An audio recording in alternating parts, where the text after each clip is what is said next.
Hey you guys, it's Peter, and welcome to my channel, Peterisms, where I tell stories of my life and just little things that I've learned as I've grown into the person that I am today. And I was going to do a meditation today. I was reading through some of my meditation books, and I had one that I already picked out that I thought, this is really good for today. But I was walking around, and I was feeding the dogs, and I was kind of just like tidying up the house, and my mind drifted to one of my favorite stories of something that's happened to me in sobriety. And the story is important not only to my sobriety, but I think on my perspective on the world. And, you know, I think that had this moment not happened to me, I would not be sitting here right now, sober, alive, anything. And I'm very much a believer in God moments, and you don't have to. This is, as a spiritual person, I believe that my higher power, you know, puts people and moments in my life or, you know, events to push me in a certain direction or teach me a certain lesson and things like that. And I very much believe that. And sometimes, like I've said, you know, in past videos, they're blessings in disguise. They are not things that we would want to happen to us. They are not situations that we would want to happen to us, but we learn from them nonetheless. So, but today is kind of a different story, and it's about something that happened to me when I was in treatment. It's about something that happened to me in early sobriety. Since I said I was going to do a lot of videos on this channel talking about counting down the time to when I got sober, I think it's important for me to share this story. It's one of my favorite stories. I share it a lot in meetings. I always talk a lot about it at the time that I got sober because I'm reminded of it, especially on a kind of day that it is today. And it's interesting because this year we are having a very early winter in Indianapolis, and what I mean by that is that it snowed today. And it's very cold outside. And I had a moment in my vlog when I was driving by there, you know, the homeless people that stand on the street, and I had this moment today, and it really affected me. And it was almost at that exact place where this all occurred, like the awareness occurred for me. So let me tell you the story. So this is the Pickle Lady story, and if you've watched my vlog for a long time, you've probably heard the Pickle Lady story, but I'm going to tell it on here. So this is what happened. I was in treatment. And, you know, I was in treatment through the month of December into January, and I only had a few people that would bring me things in treatment. Like, my dad would not bring me things in treatment. He brought me some clothes, but other than that, like, I asked for cigarettes. He was like, I'm not buying you cigarettes. I'm not contributing to anything, you know, that's habit forming anymore. And, then what happened was we got horrible weather. It was like blizzard conditions that year. And so nobody could bring me things out. I had actually had a friend of mine that she brought me like a Veda shampoo, like that shampoo, you know? And because I was that person when I went to treatment, I was like, these are the things I need. I need cigarettes, I need Michael Crichton books, and I need, you know, shampoo and all this kind of stuff. So I went into, I think I tell this story every year on New Year's, because this is a New Year's story. So I was kind of very snotty when I entered into treatment. And I've told the stories on here before about, you know, I would go into my counselor's office and say, these are the things I'm going to talk about, and these are the things I'm not going to talk about, and whatever. And, you know, in fact, like, this is part of the story. So it's New Year's Eve, okay, and I'm in treatment. Now, my first week in treatment, like, I was completely resistant to being there. I did not want to be there. I did not believe I needed to be there. I think, like, part of me knew, like, how severe it was, but the other part of me was like, I just want to get out. Like, I will watch my drinking, I will watch my drugging, I won't do certain things anymore. I won't, you know, do cocaine, I won't take pills, but I'll just drink. And my head was, I was in so much denial. I was so sick, right? And so the second week I learned just to shut my mouth, and then the third week I started participating, and then the fourth week was when I was scared to get out. So this would have been between like the second and the third week, okay? So this is between me learning to shut my mouth and participating. So what I'm saying by that is that I was open to change, but I wasn't ready to change yet. I was still fearful and resistant to change, if that makes sense. So it's New Year's Eve. Well, in Indianapolis at that time, they have this huge 12-step, what do you call it? This huge 12-step dance every year. And it's interesting because there's like a 12-step magazine, and I get it. And on the front of it this year, they called it the Alcathon. It's like they have this thing on there about it. So it's like just stories and stuff, right? And it was interesting when I was like reading it, because this is basically like an Alcathon is like when you go to a meeting after a meeting after a meeting after a meeting. So there'd be like New Year's Eve to New Year's Day, there'd be like 24 meetings in a row. That makes sense. And if you've never done it, it's like fantastic. It's really cool. A lot of like the sobriety clubhouses and things like that host like Alcathons on holidays like Christmas Christmas and New Year's, for those people that don't have places to go, they have some place to go. So I'm so thankful I have some place to go today, you know. But anyway, I don't know what it is this year. I'm like so emotional about my sobriety. I don't know why. I mean, I always am, but this year more than years before, I think. So anyway, I'm so grateful for it. So it was New Year's Eve, and I wanted to go to this New Year's dance, right? And I was going to this New Year's dance. I'd signed up for it and everything. Every patient was going to this New Year's dance. And I was all excited about it. And so I went into my counselor's office. Thank God for her. If it hadn't been for her, I wouldn't be sitting here right now. And she's a good friend of mine still to this day.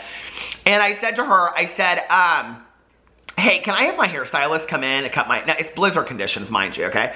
I said, can I have my hairstylist come in and cut my hair before we go to the New Year's dance, because I want to look real nice and, you know, everything like that. And she goes, no, and actually, princess, she said, because you think you're so unique and so different that you deserve to have your hairstylist come in and cut your hair, you're not going to be going to the New Year's dance this year. Actually, you'll be staying back here. And I was like, excuse me? And she's like, yeah, you're not going to the New Year's dance because you think you're so unique. And once you realize that you're no different than anybody else, which was one of the most valuable lessons that I learned in treatment, she said, once you realize that you're no different than anybody else, then maybe you can start doing these things. But until then, you can't. I was like, well, what am I supposed to do back here? And she goes, well, you could read your 12-step text, or you could go to a meeting, because they would take us to meetings, and they would like load us up in a van and they would take us to a meeting. And I didn't want to go to the meeting. I wanted to go to the dance, right? I wanted to be cute and like, you know, all that kind of stuff. So anyway, but Princess didn't get to go to the dance. So anyway, so I went and I was running out of cigarettes. Like I had no cigarettes left, right? And you don't like bum cigarettes from people in treatment, okay? That's a high commodity in treatment. So I was like, I need to get cigarettes, and I had like just a little bit of cash left. And I knew that if you go to meetings, like they stopped on the way back at like a gas station or fast food or something like that for people that were coming back. And then you could get, like this was back then. I don't think they do this as much anymore today. But like they would stop at a gas station and we could get cigarettes, or we could get candy bars or whatever. So I was like, well, I know I'll be able to get cigarettes if I go out. And it was horrible weather, right? So they take us to this meeting. So I sign up and I go to this meeting. I did not want to go, okay? So they take us to this meeting, and I go, and it's a speaker meeting. And it's down in this basement of this church. And it was so funny because years later, this became one of my mom's like regular meetings. And my mom got sober 6 months after I did. So this became one of my mom's regular meetings.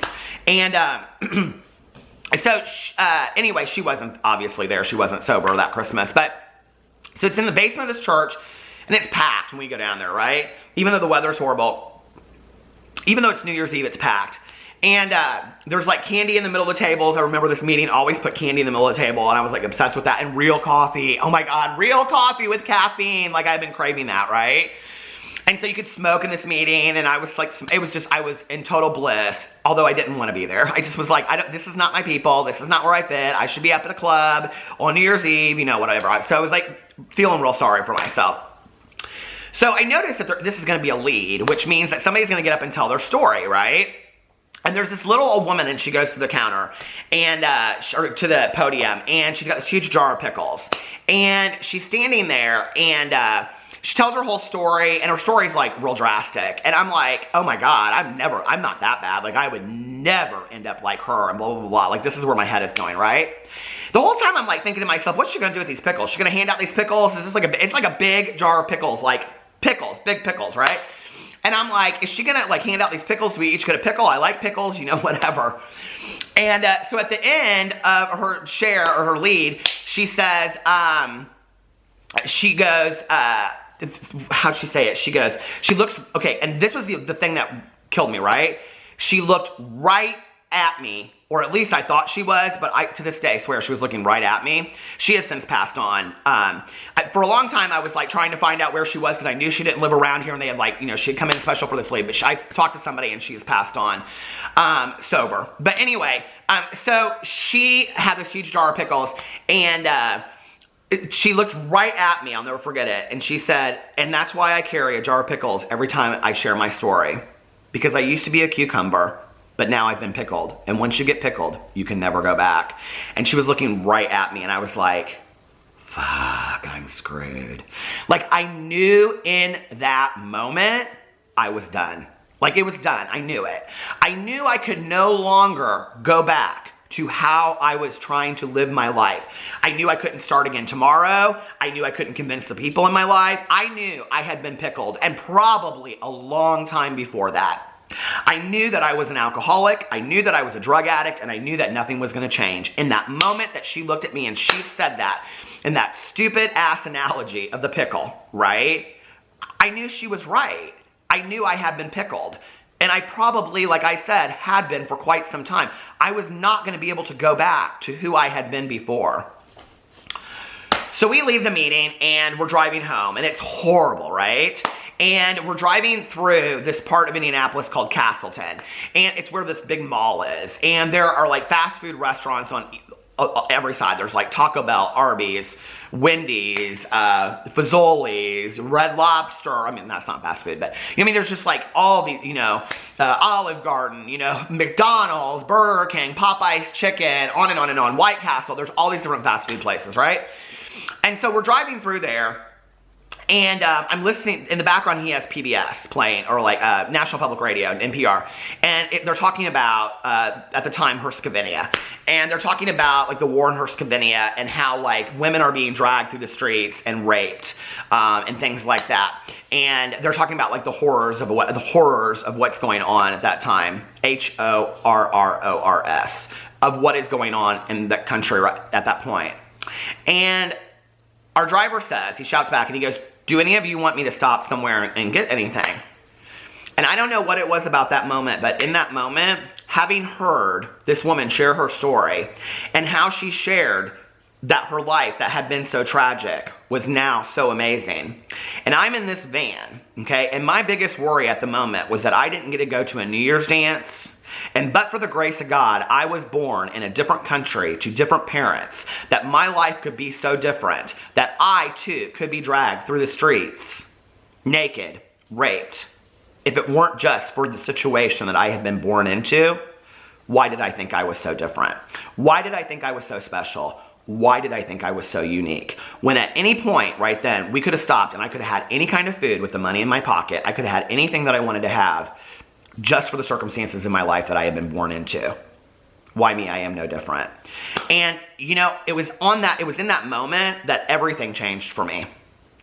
That gratitude fully came into effect for, it's not like I've been living that for the rest of my life. I mean, I've obviously had lots of moments where I haven't been that grateful or that great of a person. I fall short of that all the time.